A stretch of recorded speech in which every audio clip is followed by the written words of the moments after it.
Good morning 12th class. आज हम एंजाइमों के नामकरण की पद्धति पढ़ेंगे। Nomenclature of enzymes.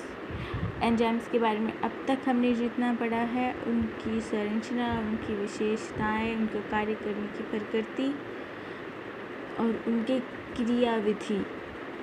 उसके बाद हमने काफ़ी सारे एंजाइम्स के नाम भी इसमें एग्जाम्पल्स में देखे थे। तो एंजाइम्स के नाम किससे रखे जाते हैं, इसके लिए एक सुगठित नामकरण पद्धति होती है। सबसे पहले 1883 के अंदर ड्यूक्लॉक्स ने एक प्रस्ताव दिया था, जिसके अनुसार उन्होंने कहा था कि एंजाइमों के नाम के लास्ट में एज लगना चाहिए। जैसे शर्कराओं के नाम के पीछे ओज लगता है, जैसे ग्लूकोज, सुक्रोज, गैलेक्टोज, माल्टोज, वैसे ही एंजाइम के नाम के अंत में एज प्रत्यय का प्रयोग होना चाहिए, ताकि उसको नाम पढ़ते ही पता लगा लें कि ये एंजाइम है। वैसे ही जैसे माल्टेज, गैलेक्टेज,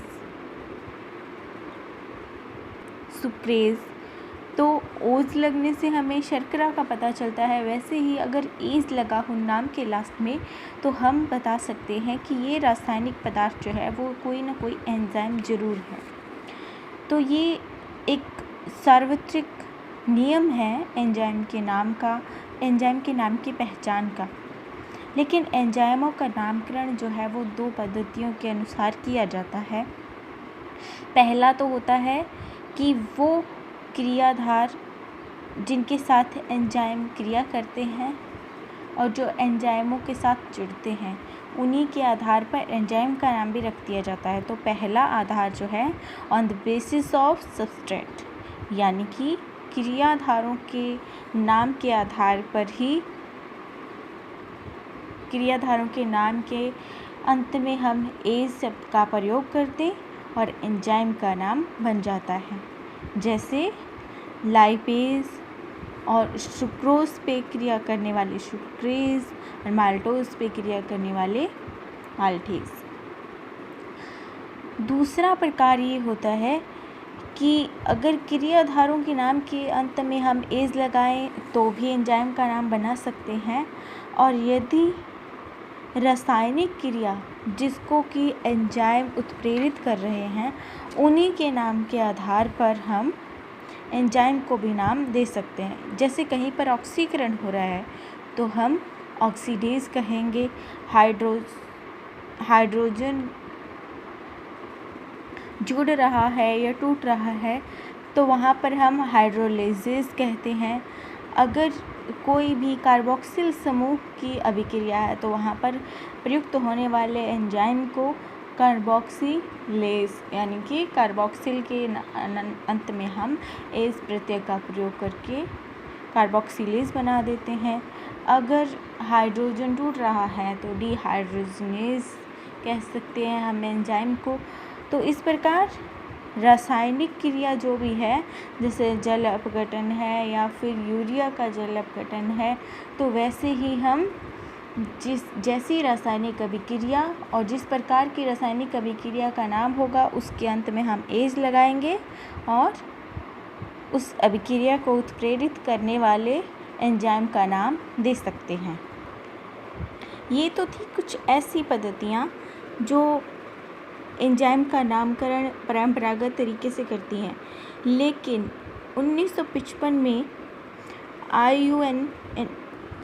IBU ने, यानी कि अंतर्राष्ट्रीय जैव रासायनिक संघ ने, यह कहा कि एंजाइमों के नामकरण की एक सुगठित एक पद्धति होनी चाहिए, जिसको कि हम मानक व क्रमबद्ध नामकरण की पद्धति कहते हैं। उसके आधार पर एंजाइमों का नाम रखा जाए। तो इस पद्धति के अनुसार ये कहा गया कि किसी भी एंजाइम का नाम उसके क्रियाधार तथा उसके द्वारा उत्प्रेरित होने वाली अभिक्रिया दोनों का ही जोड़ होना चाहिए। यानी कि किसी भी एंजाइम के नाम के अंदर हम उसके द्वारा उत्प्रेरित होने वाली अभिक्रिया तथा उसके क्रियाधार दोनों का ही नाम जोड़ेंगे, तभी उस एंजाइम का नाम हम लिखेंगे।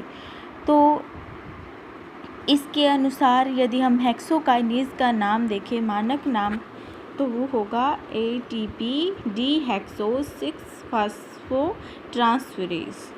और वैसे ही यूरिकेज का नाम O2 ऑक्सीडोरिडक्टेज। तो इन बड़े नामों को याद रखना मुश्किल होता है, इसीलिए आयुबी ने ये भी कह दिया कि आप इनका छोटा नाम भी यहाँ पर लिख सकते हो, जैसे हेक्सोकाइनेज इसके बदले में, लेकिन इनका मानक नाम यही रहने वाला है, ताकि इनके द्वारा उत्प्रेरित होने वाली अभिक्रिया और इनके क्रियाधार दोनों का ही हम पहचान बहुत जल्दी से कर सकें, दोनों का ही कार्य हम बहुत जल्दी से पहचान सकें, पहचानने में आसानी रहे, इसीलिए इनका ये नाम होना चाहिए। लेकिन यदि याद रखने में मुश्किल हो रही है तो आप इनका छोटा नाम भी याद रख सकते हो, जिसको कि संस्तुति या रिकमेंडेशन कहते हैं। संस्तुति या रिकमेंडेशन कहा जाता है, जो एंजाइम्स का मानक नाम का छोटा रूप होता है उसे। एंजाइम के मानक नाम के छोटे रूप को हम एंजाइम संस्तुति या रिकमेंडेशंस कहते हैं। नामकरण के पश्चात हम एंजाइमों का वर्गीकरण आसानी से कर सकते हैं। तो यहाँ हम एंजाइमों का वर्गीकरण, क्लासिफिकेशन ऑफ एंजाइम्स देखेंगे। IUB यानी कि इंटरनेशनल यूनियन ऑफ बायोकेमिस्ट्री, अंतर्राष्ट्रीय जैव रसायन संघ ने एंजाइमों को 6 वर्गों में बांटा है। पहला ऑक्सीडोरिडक्टेज। नाम से पता चलता है कि ऑक्सीकरण करने वाला ही कोई कारक होगा, तो ऑक्सीकरण या रिडक्टेज भी लिखा है, ऑक्सीडोरिडक्टेजेस, यानी कि ऑक्सीकरण तथा अपचयन करने वाले सारे के सारे एंजाइम जो हैं वो इस वर्ग में आते हैं, जैसे साइटोक्रोम ऑक्सीडेज, अल्कोहल ऑक्सीडेज या रिडक्टेज। उसके बाद आता है ट्रांसफेरेजेस। इस वर्ग के अंदर सारे के सारे वे एंजाइम रखे जाते हैं जो हाइड्रोजन के अलावा किसी भी मुक्त मूलक को एक क्रियाधार से दूसरे क्रियाधार में स्थानांतरित करते हैं। इसके अंदर ट्रांसएमिनेज, ट्रांसफॉस्फेटेज आदि ऐसे एंजाइम रखे जाते हैं। तीसरे वर्ग के अंदर वे सारे एंजाइम आते हैं जो जल के अणुओं को जोड़ने तथा निकालने वाली अभिक्रियाओं को उत्प्रेरित करते हैं। इन्हें हाइड्रोलेजेस कहा जाता है। और इस वर्ग के अंतर्गत एमाइलेज, न्यूक्लियस, एस्ट्रेज या कार्बोहाइड्रेट्स, इन एंजाइमों को रखा जाता है।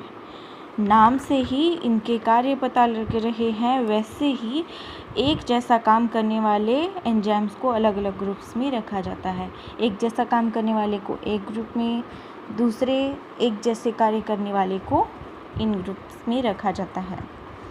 तो ऑक्सीकरण अपचयन करने वाले ऑक्सीडोरिडक्टेज, किसी भी मुक्त मूलक यानी कि केवल हाइड्रोजन के अतिरिक्त, हाइड्रोजन के अलावा, हाइड्रोजन का तो यहीं पर स्थानांतरण हो जाता है, ऑक्सीकरण हो या अपचयन हो, उसमें हाइड्रोजन के अणु का स्थानांतरण होता ही रहता है, चाहे वो जुड़ता है या टूटता है।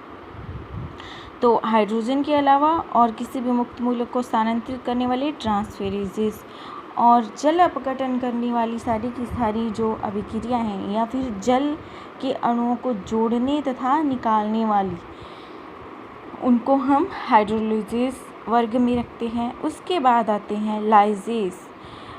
बिना किसी जल अपघटन के किसी एक विशेष प्रकार के सहसंयोजक बंध को तोड़ करके ये किसी भी समूह को निष्कासित कर सकते हैं। अगर एक रासायनिक अभिक्रिया के अंदर एक समूह जुड़ा हुआ है, यहाँ पर बीच में एक समूह है जिसको यहाँ से और यहाँ से हटाना है, तो ये उसका जल अपघटन ना करके उसको गलाने के बजाय उसको इन बंधों से तोड़ करके और यहाँ से स्थानांतरित कर देते हैं। तो उन सभी के एंजाइम्स को हम लाइजेस कहते हैं, और उदाहरण के लिए एल्डोलेज लाइजेस का कार्य करते हैं। नंबर 5 ग्रुप के अंदर आते हैं आइसोमेरेजेस। ये सारे के सारे एंजाइम्स जो हैं वो क्रियाधारों के अंदर जो अंतराण्विक बंध होते हैं उनकी पुनर्व्यवस्था करते हैं। अगर एक बंध यहाँ जुड़ा हुआ है, एक कोई भी उसके अंदर रासायनिक पदार्थ यहाँ जुड़ा हुआ है, तो इन दोनों को यहाँ से हटा करके और इनको ये इकट्ठा कर देते हैं और एक नया यौगिक बना देते हैं जो कि उन्हीं का समाणवीय होता है, यानी कि उन्हीं के अणुओं को वापस से जोड़ देते हैं। ये किसी भी प्रकार के क्रियाधार के अंदर अंतराण्विक पुनर्व्यवस्था बनाते हैं और उन्हीं के जैसे दूसरे अणु यानी कि उनके समायवी अणुओं का निर्माण कर देते हैं। इसके अंदर फॉस्फोहेक्सेज, आइसोमेरेज, इन सब एंजाइम्स को रखा जाता है। फॉस्फोहेक्सो आइसोमेरेज एक ही एंजाइम है जो कि फॉस्फेट और 6 प्रकार की जो भी शर्कराएं होती हैं उनके अंदर अणुओं की पुनर्व्यवस्था बनाने का कार्य करते हैं और उनको उनके समाणवीय अणुओं में परिवर्तित कर देते हैं। ये किसी भी प्रकार के बंध को तोड़ करके समूह का निष्कासन नहीं करते, जल अपघटन नहीं करते, केवल अणुओं की दोबारा से व्यवस्था बना करके ही नए अणुओं का निर्माण कर देते हैं। 6 नंबर लास्ट नंबर में आते हैं लाइगेजेस। लाइगेज मीन्स जोड़ना। तो ये जो एंजाइम है ये 2 यौगिकों के अंदर सहसंयोजक बंध बना करके और उनको जोड़ करके नया यौगिक बनाने वाली जितनी भी अभिक्रियाएं हैं उनके अंदर कार्य करते हैं। ऐसी अभिक्रियाएं जिनके अंदर 2 यौगिकों को सहसंयोजक बंध बनाकर जोड़ने का कार्य किया जाता है, वहाँ पर उत्प्रेरण का कार्य करने वाले एंजाइम जो हैं वो लाइगेजेस कहलाते हैं, यानी कि जोड़ने वाले। लाइगेज यानी कि जोड़ना। तो जोड़ने वाले जितनी भी अभिक्रियाएं हैं 2 या 2 से अधिक यौगिकों के अंदर जो सहसंयोजक बंध बनाकर उनको जोड़ने वाली अभिक्रियाओं को लाइगेजेस एंजाइम उत्प्रेरित करते हैं। इसके अंतर्गत आने वाले एंजाइम्स में पायरुवेट कार्बोक्सिलेज या सिट्रिक सिंथेटेज इन एंजाइम्स को रखा जाता है। तो आइसोमेरेजेस अंतराण्विक पुनर्व्यवस्था बनाते हैं और लाइगेजेस 2 अलग प्रकार के यौगिकों को जोड़ करके एक नया प्रकार का यौगिक बनाने का कार्य करने वाली अभिक्रियाओं को प्रेरित करते हैं। तो ये थे एंजाइम्स के 6 प्रकार के वर्ग। हमने आज एंजाइमों का नामकरण और उनका वर्गीकरण पढ़ा है। हमारा लेसन यहीं पे कंप्लीट होता है। उम्मीद है कि आपको ये लेसन समझ में आया होगा, क्योंकि हमने बहुत छोटे छोटे पार्ट्स में इसको डिवाइड करके समझा है। अगर आपको कोई भी प्रॉब्लम है फिर भी तो आप हमसे कमेंट कीजिए, कांटेक्ट कीजिए, हमसे शेयर कीजिए और अपनी समस्याएं हमें बताने की कोशिश कीजिए। अगर आप अपनी समस्याएं नहीं बताएंगे तो हम आपकी हेल्प कैसे करेंगे। सो कोऑपरेट कीजिए। Have a nice day. Thank you. All the best.